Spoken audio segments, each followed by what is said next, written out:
Welcome to another episode of Communications and Conversations. I am your host, John Crook. Thanks for tuning in. Got an interesting show here, I think, today. I'm kind of excited about it. We're going to continue our discussion about repeaters. It's pretty simple about it. I mean, it's repeaters. It's not, just simple stuff that we talked about last week where it was like, hey, you got these kind of repeaters. We're going to dive into some more complex things with repeaters.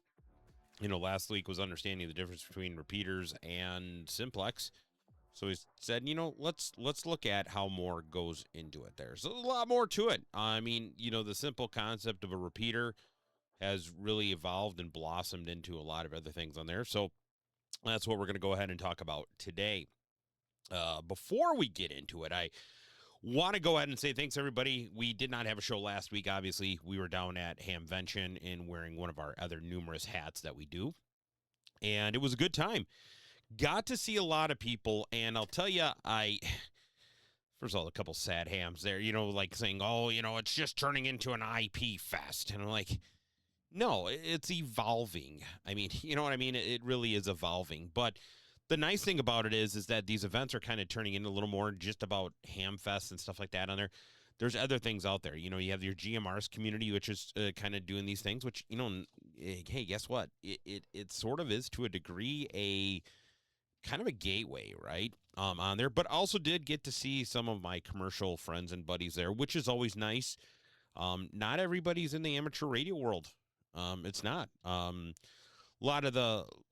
there's a lot of people that do it. I mean, I kind of fall into that category. I'm multifaceted, right? I deal with, commercial, LMR, amateur, GMRS, that kind of thing. And that's kind of why we do the show here, is because we kind of cover all aspects of communication. We're not covering just, like, ooh, what's the latest, greatest product from this kind of thing and just about the amateur world. No, the amateur world is part of it, but I'll tell you, man, things are growing leaps and bounds is really kind of what I start to see on there.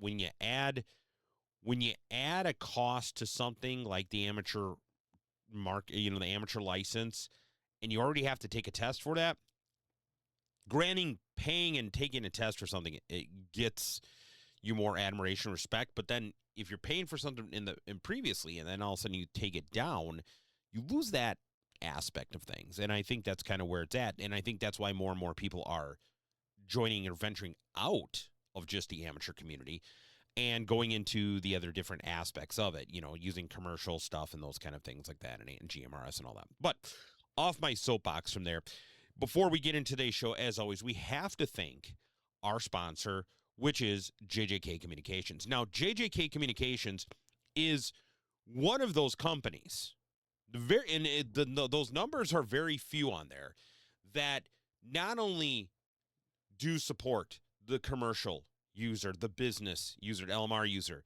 but they support the amateur user, they support the GMRS user, they support the general communications user.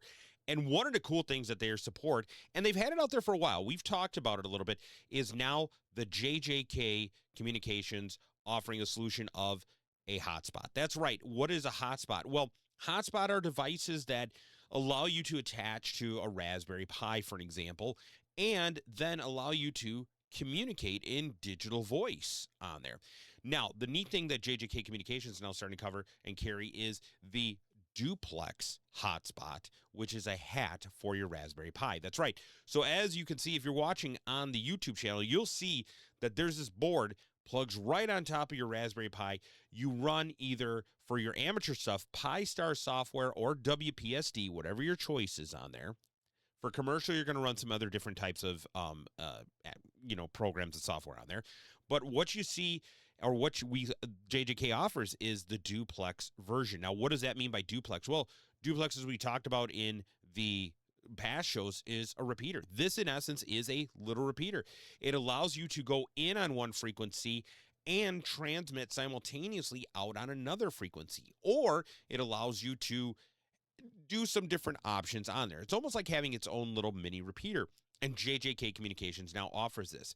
Now, the best part about these is this is just not a single band duplex hotspot. No, this is you could almost argue it and say tri-band hotspot on there.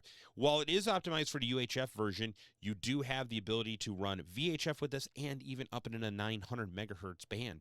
So if you're looking, hey, what frequency can I use? I got some 900 megahertz equipment, digital voice equipment I want to use.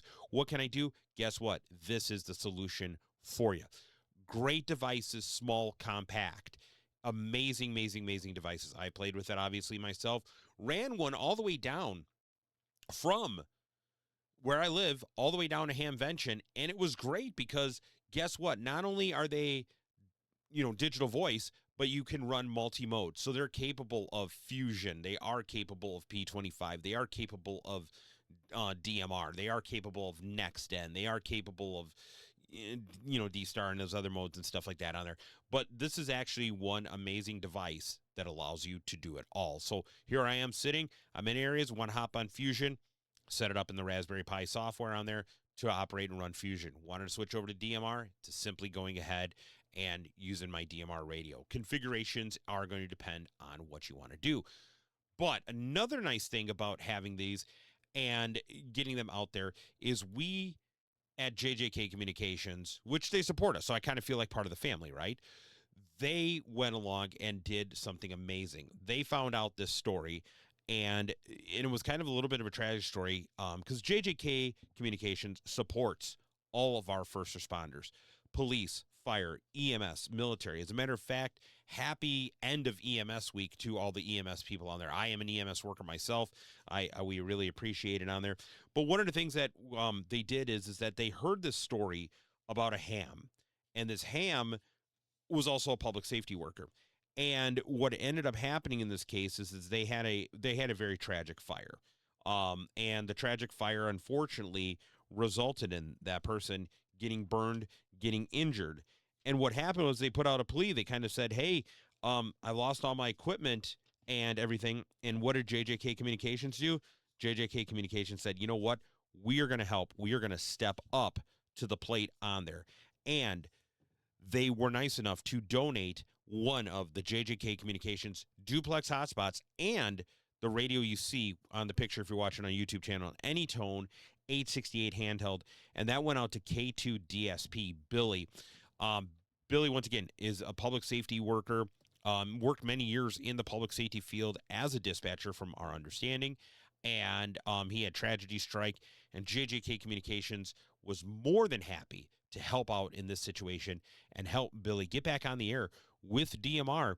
But better yet, he has the ability to saying, get a Fusion radio, help out with Fusion, P25, whatever. That's the great part of the duplex hotspots. JJK Communications was also nice enough to help set it up for him. So all he had to do is simply take it, plug it in, and he's good to go. So, Godspeed to you, Billy. Thank you for being in that line and helping out people on there.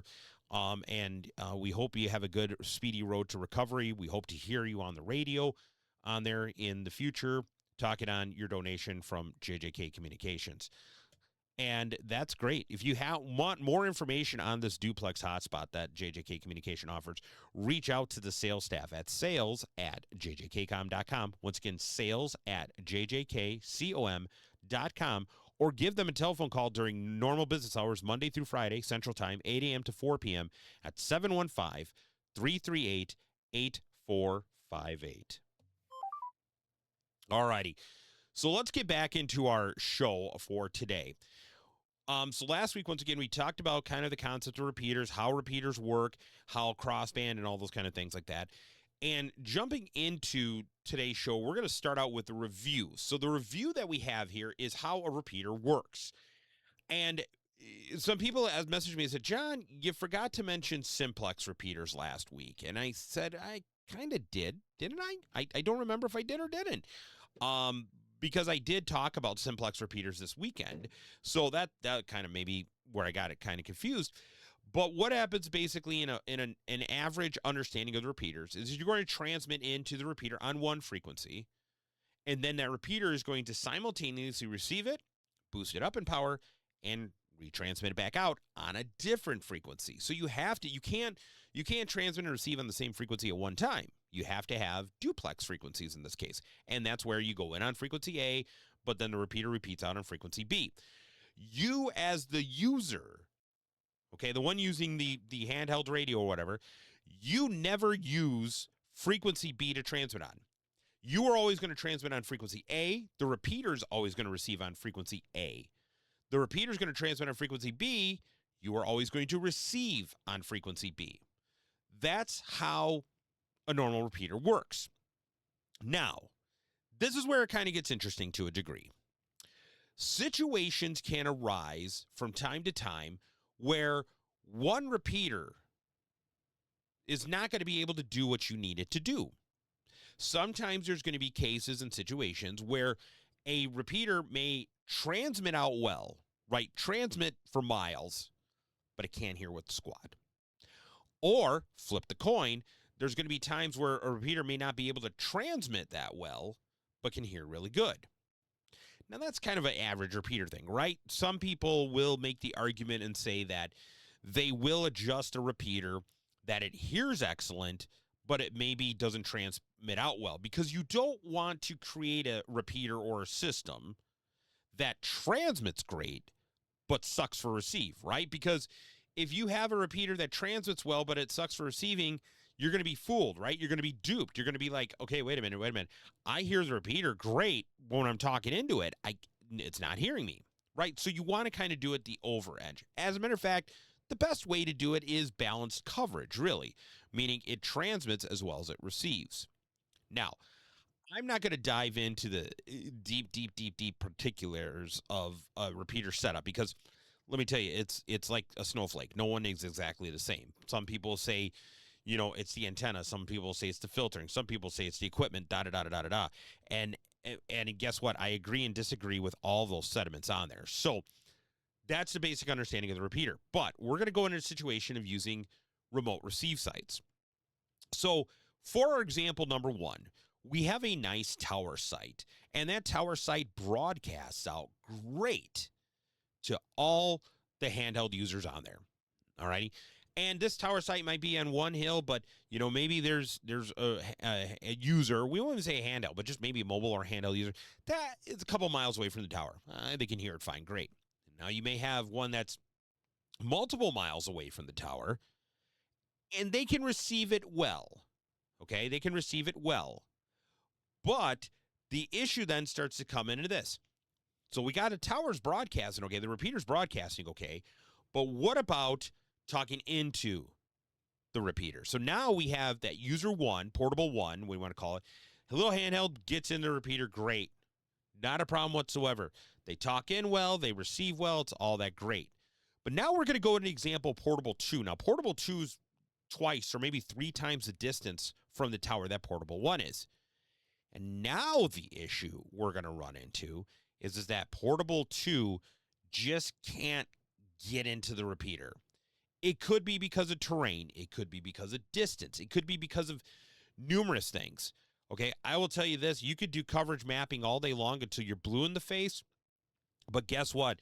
There's going to be times, there's going to be interference, there's going to be things like that portables just aren't going to work, because it's all designed on how the system is designed. Okay.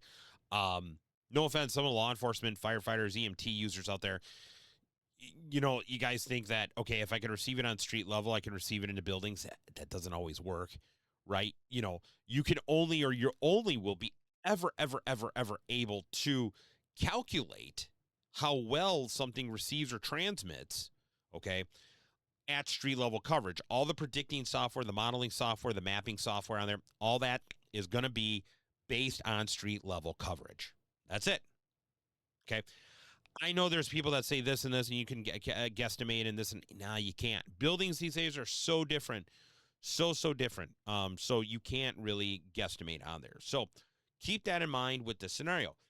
Excuse me. So now, what do we do in this case? What do we have in this case? We have portable 1 and 2 can hear the system well. Portable 1 talks okay into the system. Portable 2, no go. Well, this is where you add a remote receive site. Now, this is talking when we mean conventional. So this is going to be another term we're going to add on today. So conventional means one frequency in, one frequency out. You're on that same frequency while using the repeater or the system. You're not changing frequencies. You're not changing repeaters. You're not changing channels in essence, okay? It's the same frequency in there. So now what we're going to do in our scenario is that, hey, users can't talk to the let's say the east, okay? Users can't talk on the repeater to the east very well. There's hills, there's terrain, whatever is causing the issue. But between where portable 2 is and between the repeater, there is land, or there's a situation or scenario where, guess what? We could put up a remote receiver. Now, when it comes into a remote receiver, that has a couple different things. So looking at it from the 10,000-foot view, a remote receiver now allows a user to talk into that tower site, which might be closer to them, which might cover building coverage better, okay? Allows them to talk into that one. That tower is receiving only. It's listening only. It doesn't transmit. Then it takes that signal and it passes it to the main tower where the transmitter is at. Now, the transmitter is obviously going to transmit out. And by transmitting out now, what ends up happening in this case is that you have a situation where the main receiver, the main ears right next to the transmitter. So if you think of a repeater as a mouth, right? You got ears, you got a mouth, right? What's happening in this case is that the ears can't hear the portable, right? So think of it this way. You have a user, okay, a person, that they're all the way over, like far, far away from you, okay? You can't hear them, or they're talking quiet. So in this case, we're going to have another person between that person and me, and they are going to hear what that person is saying, and then that intermediary person is going to turn to me and say, John, they're saying this, they're saying this. That's what a remote receive site does. Now, the interesting thing about remote receive sites is that there's different ways to do it. All right. And if you're following us on the YouTube channel, there's a black line that kind of goes down out of the towers, kind of goes through the ground there and goes up to there. So you can link repeater sites via telco lines, like telephone lines. You can connect it via the internet. So you can have a wired connection of some sort. The other option is to do an RF link, meaning that it basically is taking in the traffic on the repeater frequency and then somehow converting it to another different type of frequency band, digital voice technology, whatever, and sending it to the main repeater site. Okay. Then it transmits out. Or you can have it sort of like we talked about last week, like that crossband situation where it receives on that one frequency, crossbands it over, repeats it back out, and goes from there. So many different ways to do this. Now, that's we'll call it the system side of things. There's the user side of things. So when you're talking about with user interaction, there's different ways to do it. So there are what they call voted systems. And what a voted system does is it basically ties all the ears together of the system. So let's say you have your main transmitter site, and then you have, let's say, 3 or 4 different receiver sites. Well, what that system's going to do in a voted system, it's going to take it, it's going to listen to all the sites at one time.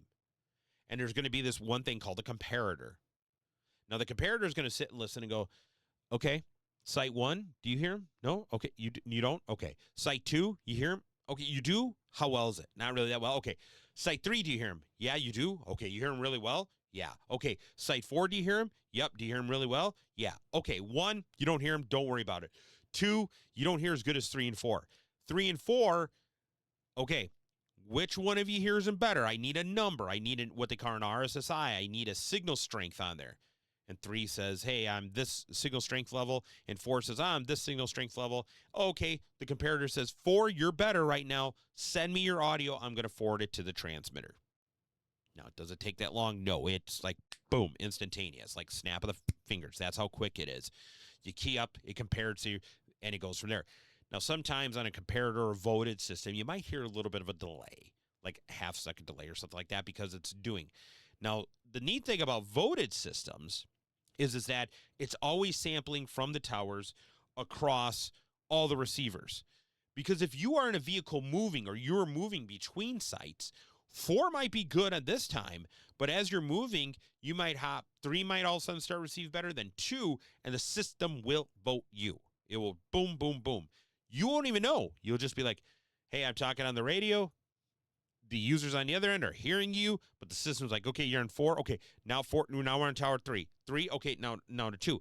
And it doesn't go numerical order like that, right? It could be, okay, 4's got you. Okay, now we're on 1. 1. Okay, we're back to 4.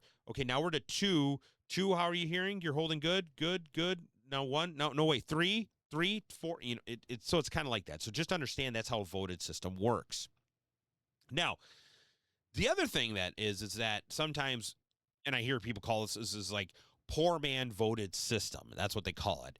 So instead of having the pricey, expensive comparator piece of equipment, what they have is that they have these receive sites set up. But what you have to do is you have to interact by changing the channel on your radio. Okay. So you may be channel 1 is main, channel 2. I've seen some places call like South Dock because there's a receiver right by the South Dock of the lake there where they needed to do it. So when they're there, they switch over to South Dock, and then they may switch over to Village 1 and then Village Site or whatever, and then that's where people are. Now, drawback with that situation is that you have to be cognitively aware of it. Now, in amateur systems, some commercial systems, that may not be an issue, right? Because you may be like, okay, I'm not doing this in an emergency situation, or I know, hey, you're getting a little scratchy. Okay, I got to switch channels, those kind of things on there. But, for public safety, for these kind of things where it's action-packed and they might need to move between areas, that's where a voted system kind of really, really, really kind of comes into play on there. So that is the remote receive site overview of it. Now what we're going to move into is we're going to move into repeater linking. Now this is, if you're a ham, you're really familiar with this.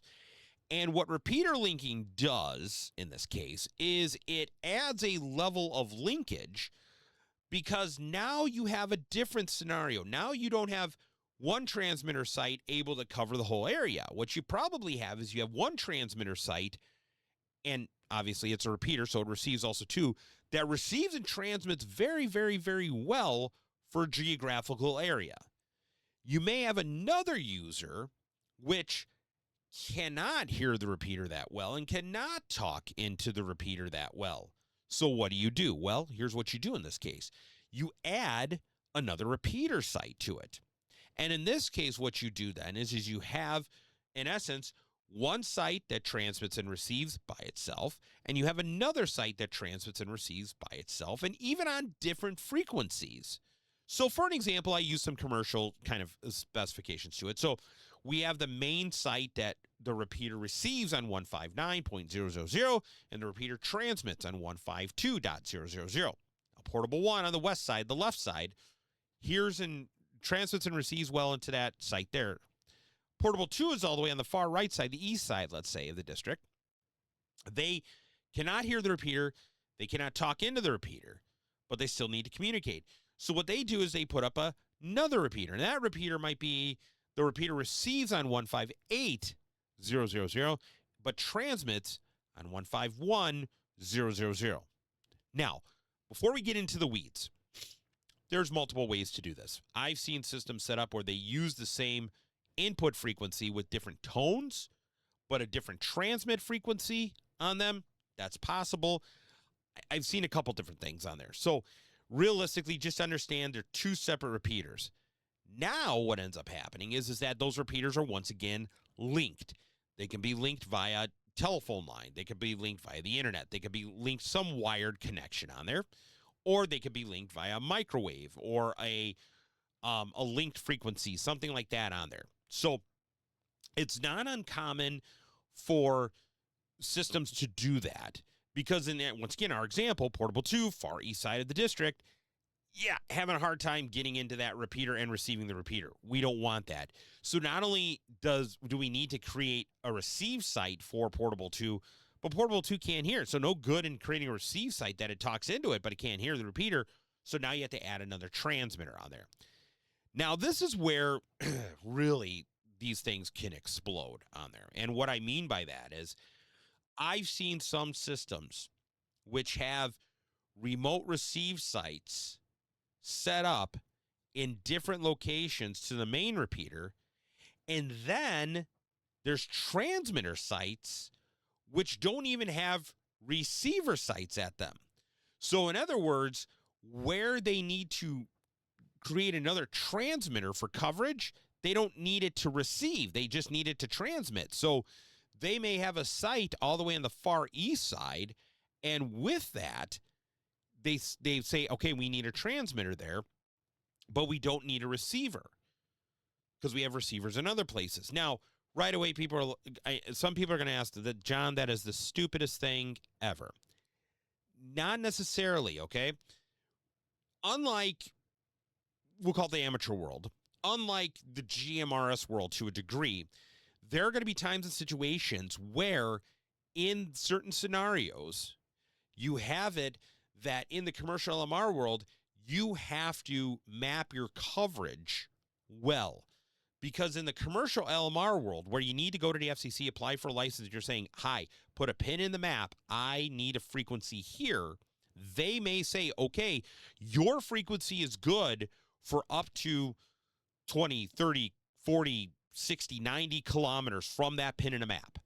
That's what the FCC says. Put a pin in a map. You can talk anywhere within X amount of kilometers circumferentially from that point. Okay, great. But now, if you have issues receiving, you want to put it in receiver site, guess what? You may have another user that's on the outside or butts up to your coverage area that the FCC is going to allow. So in other words, you do not want those other stations interfering with your repeater or your system. So what you do then is you may need to put smaller receive sites on there that cover just the building, right? Because if you have a building that you need coverage all the way on that east side of the district, right? Portable 2 is inside that building, right? Has issues. Why would you put a receive site 50 feet in the air?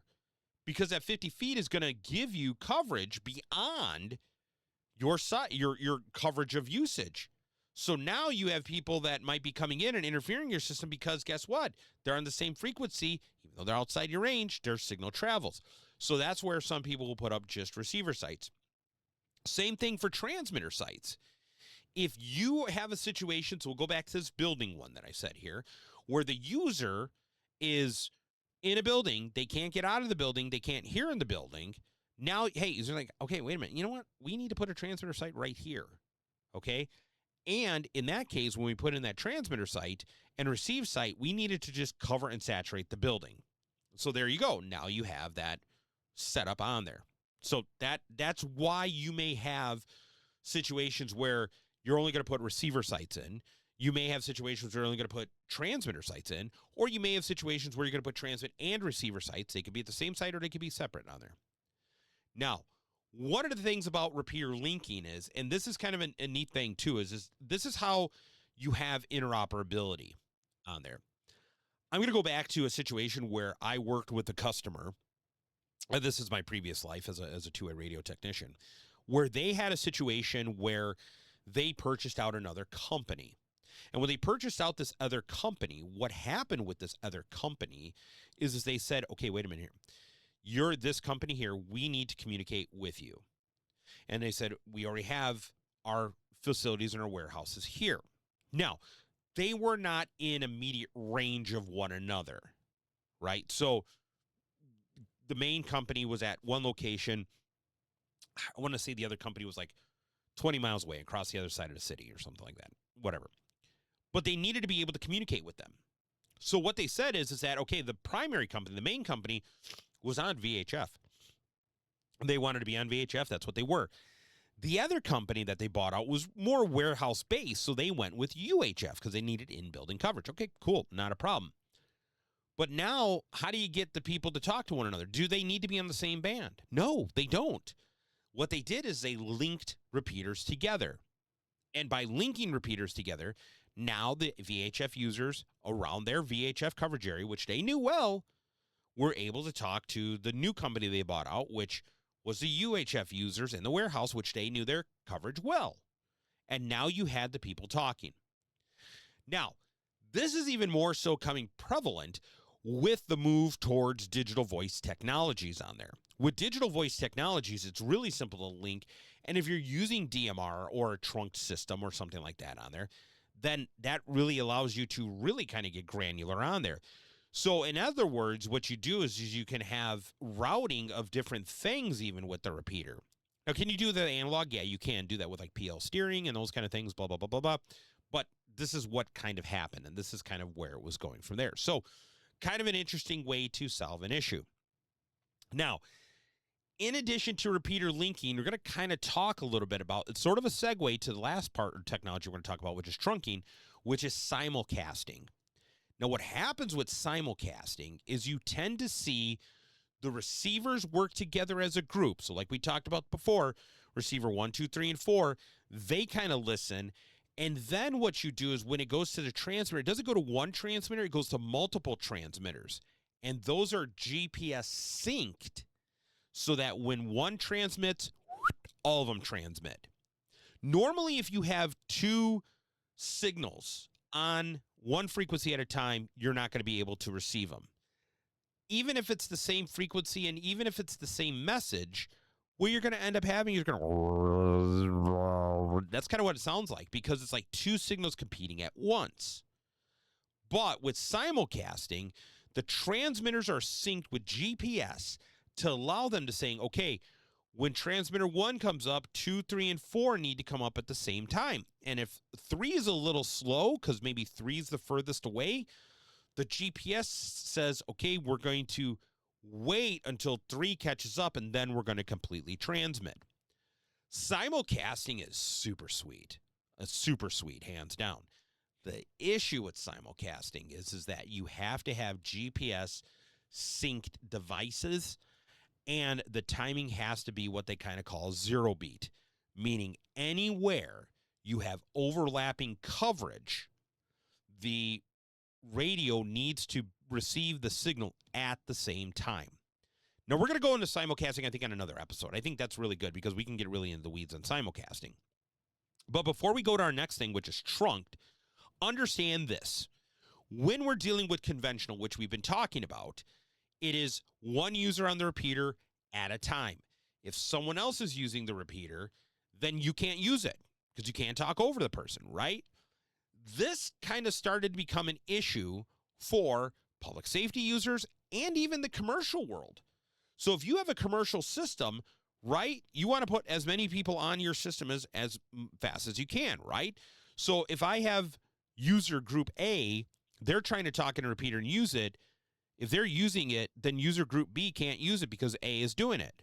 So what has to happen? Well, B has to either wait until A is done, which you don't know when that's going to be, or go to a different repeater if there's ability to have a different repeater. But if the person in group B wants to talk to his other people and the other people don't know that repeater 1 is in usage and they got to go to repeater 2, B's going to be moving over to repeater 2 and calling himself until he's blue in the face. Well, now you may say, John, why don't you just have A on repeater 1 and B on repeater 2 and C on repeater 3 and, you know, that. Well, that's great. But at one point in time, if there's going to be multiple users on the repeater, you're going to run into congestion. Okay? You're going to run into congestion. So how do you make things more efficient? How do you handle load?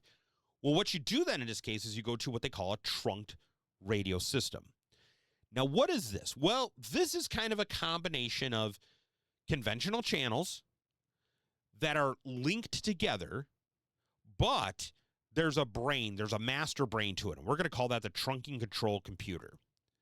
Now, what happens in this case is that this trunking control repeater looks at all 4 repeaters, and it says, okay, we're going to operate as a group.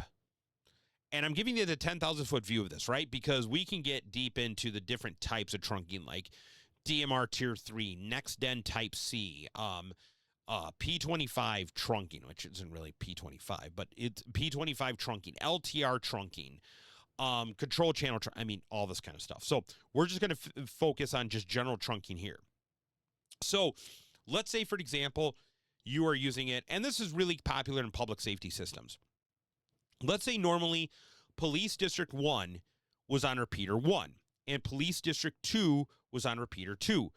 Fire was on repeater 3, and let's say local government is on repeater 4. Well, the issue is that if Police District 1 is using repeater 1, but then other units in District 1 need to talk to one another, they can't use their main repeater. They have to go to something else. Same thing if we start to expand out. Because remember, even though there's districts and departments and stuff like that, you may have conversations going on and taking place where it's these main squads, but I need to talk to someone else in my district. What is my backup? What is the ability to do that? So that's where trunking comes into play. So we link these together. So Police District 1, they key up their radio. The radio talks to the system. We're not going to get into that granularity today, okay? But it talks to the system. The system says, okay, use frequency 1. The next time someone keys up, hey, use frequency 2. Next time someone keys up, they may be back on frequency 1 and maybe back on something else, okay? Great for single users, but as we start to add more users, here we go. Now we have Police District 1. Now we have Police District 2. District 1 keys up. Hey, District, Car 1, District 1 to command. Go ahead, blah, blah, blah, blah, blah, blah, blah. Now Police District 2 needs to talk on traffic. Now it keys up, does the same thing. And in this case, boom, hey, guess what? I'm going to be on Police District 2. I'm going to actually talk into frequency 1 because it's not being used right now or it's available. Next time they key up, they may go to frequency 3. So it's the system is telling them which frequency to go to. What does the end user does? They don't care. They use talk groups in this case. So the group states, okay, in the system, anybody on talk group 100, the system is saying, you're going to listen on frequency 3 right now. Okay, it unkeys. Someone keys up. Okay, hey, talk group 2 or 200 this time. District 2. Okay, 200. Anybody on talk group 200, we're going to go on repeater 3. Oh, talk group 100 is using it again. We're going on repeater 1 this time. But now what you do is you add in, let's say, even the fire department. So now the fire department keys up. Now, if you're watching our YouTube channel, you're going to see there's a lot going on in that case on there. And now what ends up happening is that Police District 1, Police District 2, fire department is keying up. They don't care what channel they're on. They just need to be on the talk group. So maybe the talk group now for fire is 300 for argument's sake. So now what are they doing? Fire keys up, access to the system. Police District 1 keys up, access to the system. It's moving between the repeaters at all the time. And you as a user, you don't care. You need to stay on your Police District 1 talk group or Police District 2 talk group or Fire Department 1 or Fire Department 2, or you can even add on there local government, okay? Guess what happens? Excuse me. You're all communicating. It finds the open channel for you. And like I said, public safety uses this greatly. Mall of America even uses it. Mall of America is encrypted. Sucks, right? Way to go, radio vendor, right? But they do that all the time. They put in a trunk system, and what it is that, they don't have to worry about it. They say on their talk groups, like maintenance 1, maintenance 2, housekeeping 1, housekeeping 2, security 1, security 2. And you can also add in these little tiny, teeny, smaller talk groups. Like a good example is that I've seen on some systems and trunk systems where we'll go back to the example, Police District 1, Police District 2, Fire Department, local government. They may have an admin channel for police admin 1. And then that's where the sergeants can talk, the lieutenants, the captains, all those. And the squad cars in the field units don't hear them. Well, in a trunk system, that's great because that allows you to use that. So we're going to cover trunk systems more in the future and stuff like that. But that's kind of how we're evolving with repeaters. We started out that conventional, one frequency in, one frequency out, to remote receive sites, to link system, to simulcast systems, and now to trunk systems. Guess what? At the core of this, they're all repeaters just being used or networked in different ways. But with that, it comes time to our show. You know what really bends my antenna?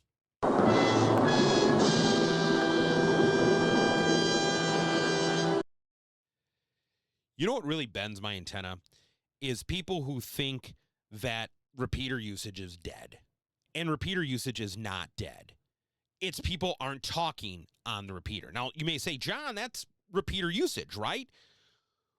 Well, no, it's not. It's the mentality of repeater usage. Okay. We have moved and evolved to these stupid things where if you're watching a video, you're going to see me holding up my cell phone as the end all be all means of communication. And I'm going to tell you what, it's not. These are public networks. Okay. Cell phones are public networks. That means you're at hostage of the public network. Now, yeah, if you're public safety or this or this or this, you can go higher priority and blah, blah, blah. Yeah, no. What I'm saying in these cases is that with two-way radio networks, two-way radio systems, repeaters, it's instant communication. You pick up your radio, you key up the radio on there, you call the person you need to call, or you say, hey, if it's amateur world, hey, I'm monitoring, or I need to go ahead, unit 1 to unit 2, whatever the case may be. It's instant communication. It's not Hi, you've reached a voicemail. I'm sorry, I can't take your telephone call at this time. Oh, screw that. I'm going to send a text message. Okay? And even the text message might not come through. Repeaters are instant communication. But what I see is people are not talking on repeaters. I don't know what the exact reason is that people are not talking on repeaters, but I see people are not talking on repeaters. Or there's certain repeaters that everybody are clustering to. Now, what does this mean for the repeater market, the repeater system? What this means is that it's going to start to slowly fade, and people who normally put up repeaters, it costs money, okay? It costs money. Repeaters range anywhere from as low as high hundreds, right? $800, $900, $1,000, new or used, depending on what you're buying, that kind of thing, all the way up to thousands of dollars. I've seen repeaters as much as $12,000. And then you got duplexers. Then you got antennas. Then you got coax. And then you got tower users or owners that are want to charge you whatever for it. Some tower companies out there where they do nothing more than 110% own towers and rent space on there, rape you. I've talked to people, they pay close to $2,000 a month in rent. $2,000 a month, that's $24,000 a year. And I'll tell you what, if that's the kind of money that's being shelled out, oh my good God, I pray that company has a crap ton of users on there. I pray. But what does that mean in other words? Well, what that means in other words is that if we don't use repeaters, they're going to go away. They're going to go away. Because why? Why do it? Amateur community. Why use repeaters? Why use it? Someone is paying for that equipment, or someone paid for that equipment. Someone pays for the electric to keep the light on, those kind of things like that on there. So you got to use it. Don't be afraid to get on the repeater. Now, there's attitudes and stuff that I fully understand and agree with, that there's people that make you not want to use a repeater. Seen it, been there, done that kind of thing. But what I see coming down the line is a hybrid. And we'll talk more of an episode on this, but there's a thing called LTE, long-term evolution. And yeah, you hear that term with cell phones, but it's not how cell phones were designed, right? LTE was designed for devices to connect to devices to reach a base station. And that base station then would transmit and receive the signal and send it back. But basically, devices were hopping to one another. So my thought is why can that not happen in the world of repeater usage? Why can't you have one main site and then have smaller sites and then set a radio or have a radio designed to roam, which then would just connect to the other site? That's what I think is coming. That's what I foresee it's coming. I see infrastructure that is connected, which we're doing now. Okay, that's great. And then I see infrastructure connected, other infrastructure to provide that communication, that connectivity. That's what I kind of see coming. But the biggest and most important thing is get out there and use your repeater. Okay? You would be surprised on how many times I throw my call sign out on an amateur repeater, or I call some people sometimes on GMRS. I don't do that much GMRS. I'm going to be straight up honest with you.